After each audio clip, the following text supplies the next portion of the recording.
Manager, Commercial Practice Services, Anderson Tax, Olufunso Ola Ojo, joining me in our Lagos studio.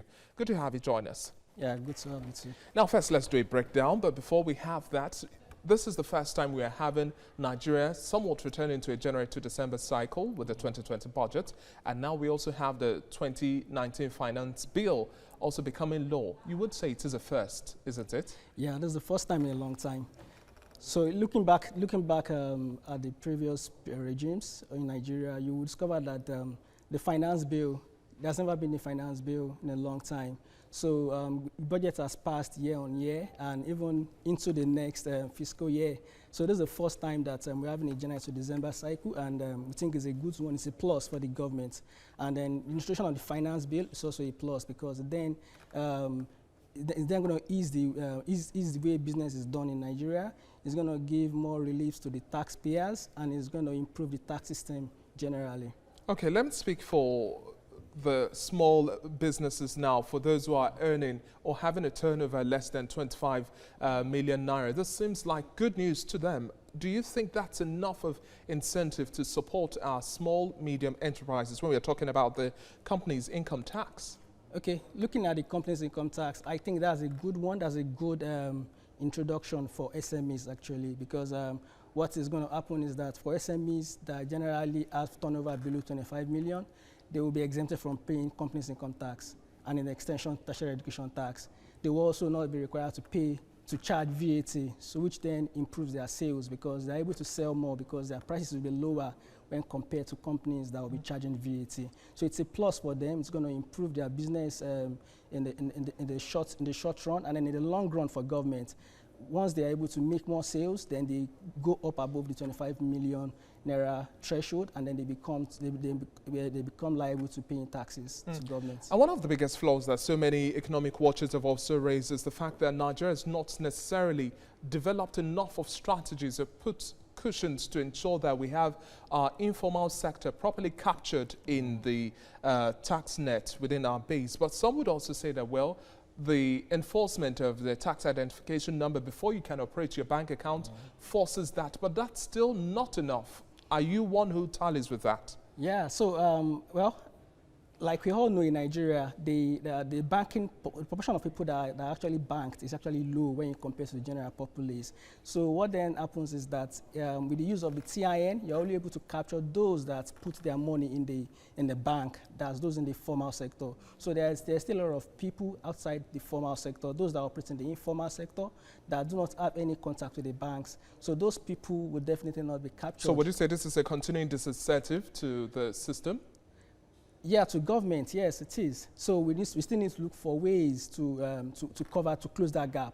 So government needs to look for ways to cover that gap to ensure that those that are in the informal sector are properly captured and brought into the tax net. And what about those who are yet to have the implementation of the minimum wage? Now, some would say that this is almost like a Peter to pay Paul, or you give and take almost at the same time, playing the devil. Now, we still have some governors hesitating, stalling to implement this minimum wage. Yeah, so on the minimum wage discussion... And we have an increase in tax, 7.5%. Yeah, 7.5%. So the whole idea is because the state governors get 50% of the VAT, and then another portion goes to local governments. Federal government actually gets only 15%. So the whole idea is they would have access to more of this, more of the funds that we generated from VAT. So that will afford them more funds to be able to meet the needs for minimum wage.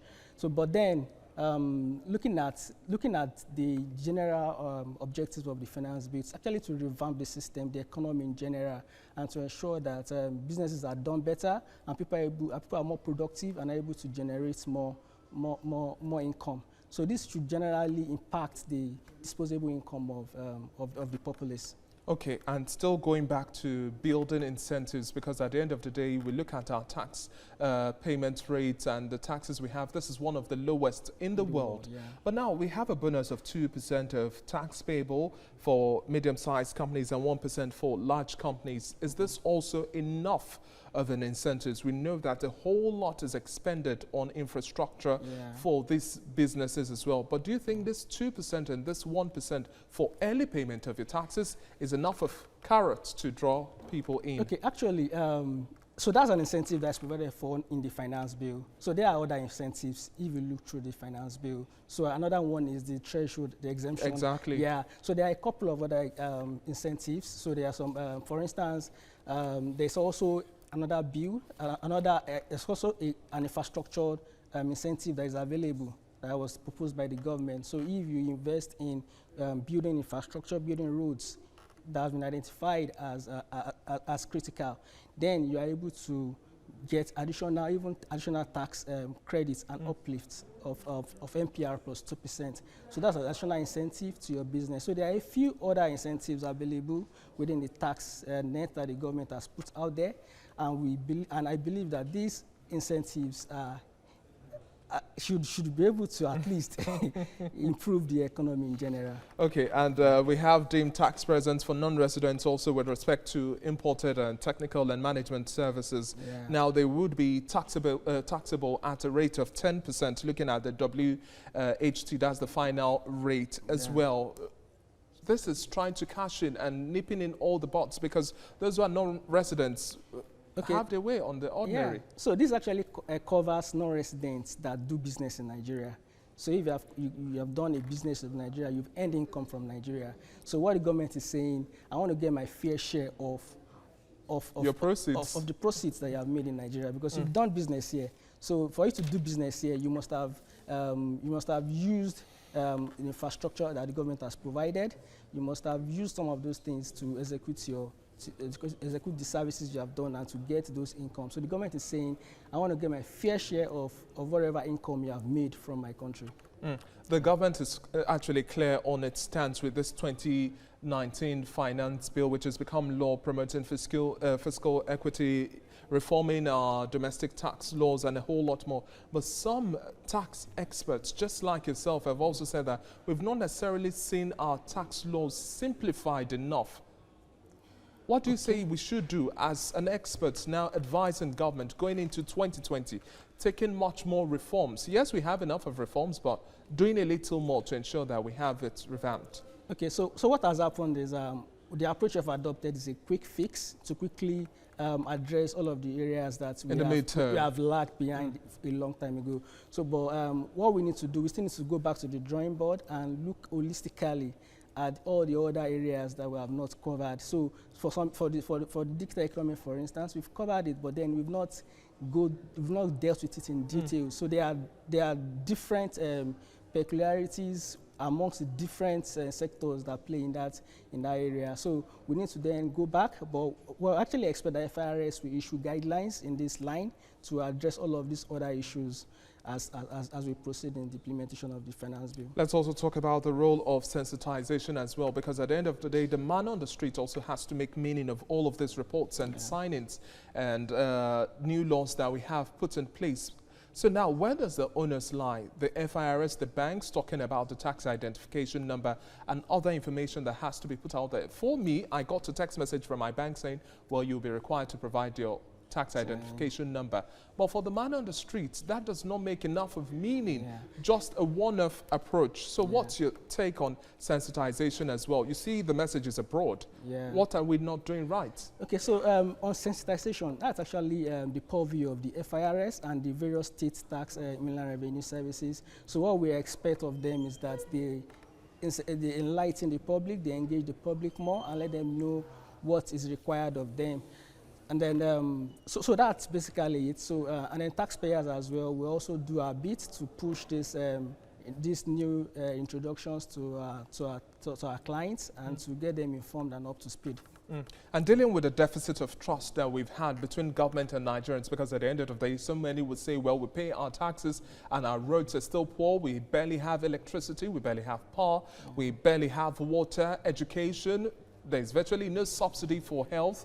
Why do I have to pay more? I could always evade. I could always find silly little means of escaping taxes. So how do we build back that deficit, close that deficit, and have much more trust? Yeah. So what has happened over the years is that people have lost trust in the system. So because over the years you've seen cycles of corruption and misappropriation of funds. So generally the people think that if I pay tax to government, those tax will not be put into right use. So but then we've begun to see the government in some states and even the federal government begin to see them try to show some level of responsibility and transparency. So you're able to demonstrate some of the investments and infrastructures. It's one thing to have your revenue shored up. It's another to carry out the infrastructure development that we are all looking out for. Yes. Yeah, so that's what I'm saying. So for instance, in Lagos State, a lot of us know that in Lagos State, taxes generated in Lagos State is very high, and we've seen how it has been put to use. We've seen the introduction of buses, of AC buses. We've seen roads being fixed timely. So, Olufunso, we all know maintenance is not. We barely have a maintenance culture there. Yeah, sure. Yeah, I agree with that. So that's generally a culture that we need to build as a country. So, but then I believe that with time, with time, things will get better, and we see there's a deliberate effort to improve and to get things better in the country. So that's what we continue to. Okay, but still touching on this issue now, mirroring the reality that we have on ground now, the onus also lies that yes, the average Nigerian has to pay his or her tax, but government also has to be a little bit much more transparent. With this implementation of this law now, what steps, what levels of transparency do you expect from revenue collection, from revenue distribution across the strata? What measures should we be putting in place to have transparency on the part of government? Okay, so for government, what I expect is that we will see more of results being published, results of tax collections and how it has been applied. We will see more of those results being published in newspapers and made available for the public to see. And then we also see more of results in actual infrastructure done, schools built, hospitals fixed, and all of that. So when we all see that, and it's evident that those taxes have been applied properly, then the people would begin to build the trust that we require, that the government requires, and then this then improves the tax system generally. But still talking about tax now, we also know on the international front, we have certain waivers that are put in place. Yes, the PEBEC is trying to do that. We have the ease of doing business trying to put in some waivers here and there. But now with your own assessment, being an in-house expert, what are your expectations as well for other waivers across different sectors, manufacturing, health sector, agriculture?